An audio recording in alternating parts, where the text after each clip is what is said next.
प्रतिपक्ष सुनील शर्मा के बयान पर छिड़ी सियासी जंग अब मुख्यमंत्री उमर अब्दुल्ला के आधे कॉफी बनाने पर आ गई है। असल में नेता सुनील शर्मा ने बडगाम की एक सभा में कहा था कि नेशनल कॉन्फ्रेंस धोखेबाज पार्टी है।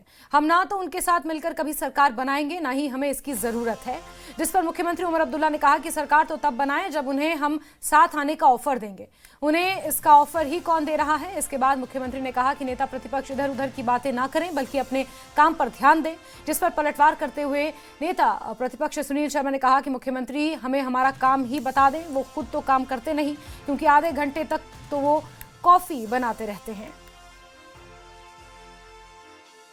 एलओपी साहब से पूछिए ना, ऑफर आया कहां से, क्योंकि हमने तो कोई ऑफर नहीं दी। और उनकी तरह हम मतलब छुप के काम करते नहीं हैं।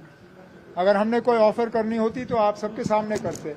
कोई ऑफर आया नहीं, तो अब एलओपी साहब जब अपने काम में जरा दिलचस्पी ज्यादा दें और ये बेबुनियाद बयान जो है इनको अपने घर में ही रखें। तो मैं अब सीएम साहब के पास जाऊंगा, उनसे पूछूंगा मेरा काम क्या है।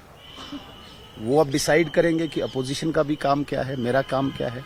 उन्हें पूछिए कि वो अपना काम कितना करते हैं, जो उन्हें अपना काम करना चाहिए था। जिनको कॉफी बनाने में आधा घंटा लगता है, वो जम्मू कश्मीर के गरीबों की कितनी सेवा करेंगे, वो खुद आप अंदाजा लगाइए। असल में कुछ दिन पहले मुख्यमंत्री उमर अब्दुल्ला ने अनंतनाग की एक रैली में स्टेटहुड पर कहा था कि चुनाव के बाद हमारे पास दो ही रास्ते थे। अगर बीजेपी के साथ सरकार बनाते तो फौरन स्टेटहुड का दर्जा मिल जाता, और दूसरा रास्ता था बीजेपी से अलग रहकर काम करने का। जिस पर बडगाम की सभा में नेता प्रतिपक्ष सुनील शर्मा ने कहा कि हमें नेशनल कॉन्फ्रेंस के साथ सरकार बनानी ही नहीं है, और जब बनानी होगी तो उसे पता भी नहीं चलेगा। लेकिन मेरे सामने दो रास्ते थे इलेक्शन के बाद। एक रास्ता वो जो 2015 में पहले ही आजमाया गया। मैं चाहता हूं तो पिछले साल अक्टूबर में बीजेपी को हुकूमत में शामिल करता। मुमकिन है शामिल करने का हमें ये तोहफा मिलता कि फटाफट वो हमें रियासत का दर्जा देते। लेकिन क्या रियासत हासिल करने के लिए आप लोग सौदा करने के लिए तैयार चाहिए ही नहीं हमें। नेशनल कॉन्फ्रेंस के साथ हम सरकार बनाएंगे ही नहीं, जरूरत ही नहीं है हमें। तुम जैसे धोखेबाजों के साथ, तुम जैसे कातलों के साथ हम सरकार बनाए, भूल जाओ। हमारे दरवाजे तुम्हारे लिए बंद हैं।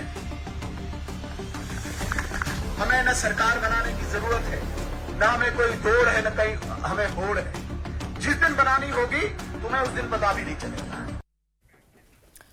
तो जम्मू कश्मीर की 4 राज्यसभा सीटों की वोटिंग का काउंटडाउन भी अब शुरू हो चुका है। 4 सीटों के लिए कल ही मतदान होना है, लेकिन उसके पहले कांग्रेस के रुख से सवाल ये उठ रहे हैं कि आखिर कांग्रेस के विधायक क्या करेंगे। ये सवाल इसलिए क्योंकि कांग्रेस राज्यसभा चुनाव में मनचाही सीट नहीं मिलने से नाराज है। कल फारूक अब्दुल्ला ने कांग्रेस विधायकों को एनसी विधायक दल की बैठक में बुलाया था, लेकिन कांग्रेस के विधायक एनसी की बैठक में नहीं पहुंचे।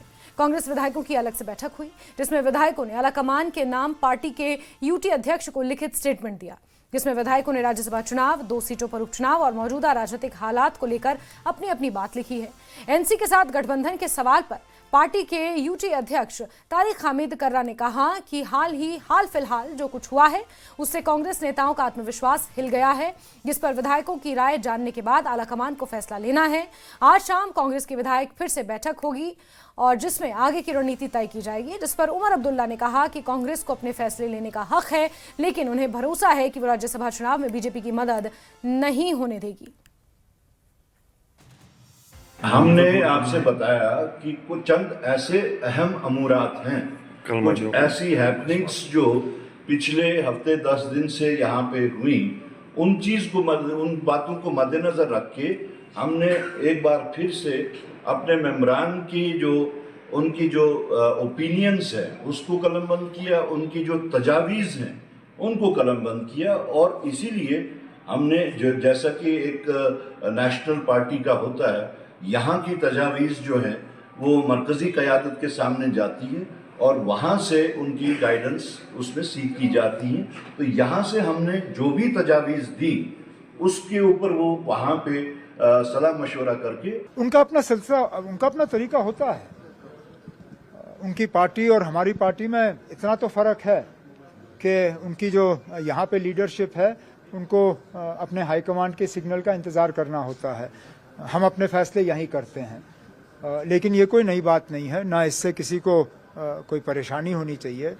उनका हाईकमांड का भी सिग्नल तो ऐसा नहीं होगा जिससे कि बीजेपी को फ़ायदा हो, लेकिन जिस तरह नगरोटा की सीट के लिए भी हालांकि वो लड़ने के लिए तैयार थे लोकल लेवल पे, लेकिन हाईकमांड के सिग्नल का इंतज़ार कर रहे थे। हाईकमांड ने वो सीट नेशनल कॉन्फ्रेंस के लिए छोड़ी और हमने अपना उम्मीदवार जो है मैदान में उतार दिया। और नेशनल कॉन्फ्रेंस के साथ विवाद के बीच आगा रूहुल्ला ने एक्स पर पोस्ट किया है और ये पोस्ट कई सवाल उठा रहा है। आगा रूहुल्ला ने लिखा कि मुझे किसी एजेंसी या पार्टी ने नहीं बल्कि जम्मू कश्मीर के लोगों ने बनाया है। जम्मू कश्मीर के लोगों ने जो मुझे सिखाया है वो कोई राजनीतिक पार्टी नहीं सिखा सकती। मैं हमेशा उनके साथ खड़ा रहूंगा क्योंकि जम्मू कश्मीर के लोग मेरी पहली और सबसे बड़ी प्राथमिकता रहे हैं और हमेशा रहेंगे।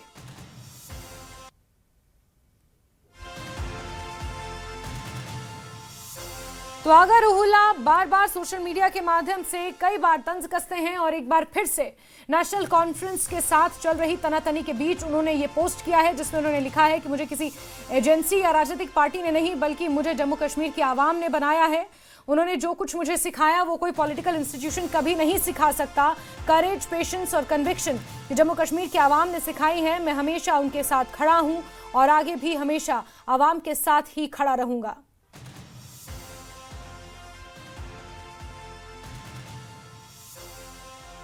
तो श्रीनगर से सांसद आगा सईद रूहुल्ला मेहंदी ने एक बार फिर से सोशल मीडिया पर यह पोस्ट किया है और समय समय पर वो इस तरह के पोस्ट से संदेश देने की कोशिश करते रहते हैं। और ऐसे समय में जब बडगाम में उपचुनाव होना है और उन्होंने सीधे तौर पर बडगाम उपचुनावों में प्रचार करने से बिल्कुल मना किया है और यहाँ तक कि उनके किसी तरह के बयान और पोस्टर्स इस्तेमाल करने पर भी उन्होंने सख्त एक्शन और डिसिप्लिनरी एक्शन लेने की बात कही है। ऐसे में एक बार फिर से उन्होंने सोशल मीडिया पर पोस्ट करते ये तंज कसा है।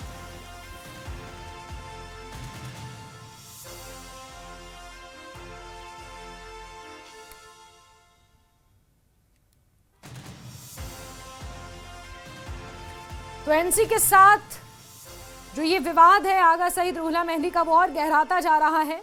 इस बीच आगा सईद रूहुल्ला मेहंदी जो कि श्रीनगर से सांसद हैं नेशनल कॉन्फ्रेंस के, उन्होंने एक बार फिर से सोशल मीडिया हैंडल पर ये पोस्ट कर ये संदेश देने की कोशिश की है और उनका ये रवैया बडगाम उपचुनावों में क्या असर डालेगा, सभी की निगाहें इस पर अब टिकी हुई हैं क्योंकि बडगाम उनका गढ़ रहा है।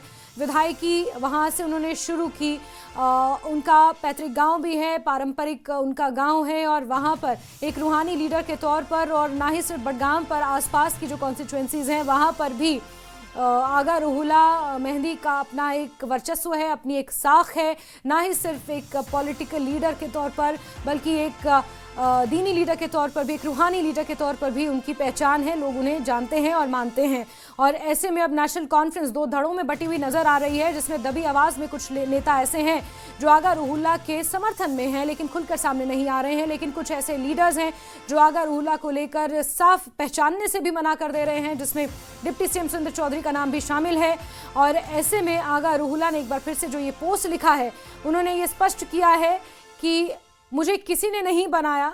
जम्मू कश्मीर की आवाम ने जो पेशेंस, जो करेज और जो कन्विक्शन मुझे सिखाई है उसका नतीजा ये है कि मैं हमेशा आवाम के साथ खड़ा रहा और आगे भी खड़ा रहूंगा। और यहाँ पर आपको ग्राफिक्स के जरिए भी बता रहे हैं कि आगा रूहुल्ला को लेकर किस तरह की प्रतिक्रियाएं सामने आ रही हैं। इसीलिए ये सवाल भी उठ रहा है कि आगा पर शुरू हुई ये आग आखिर कब बुझेगी। और आगा रूहुल्ला को लेकर सुरेंद्र सिंह चौधरी का भी बयान सामने आया है। बीजेपी नेता अल्ताफ ठाकुर ने भी इसको लेकर प्रतिक्रिया दी है। तो आगा सईद रूहुल्ला मेहंदी को लेकर नेशनल कॉन्फ्रेंस के बीच जो तनातनी का माहौल देखने को मिल रहा है वो इन तीनों चुनाव जिसमें राज्यसभा की 4 सीटें हैं और खास तौर पर नगरोटा और मुख्यतः बडगाम चुनावों को किस तरह इंपैक्ट करेगा ये देखना काफी महत्वपूर्ण रहेगा।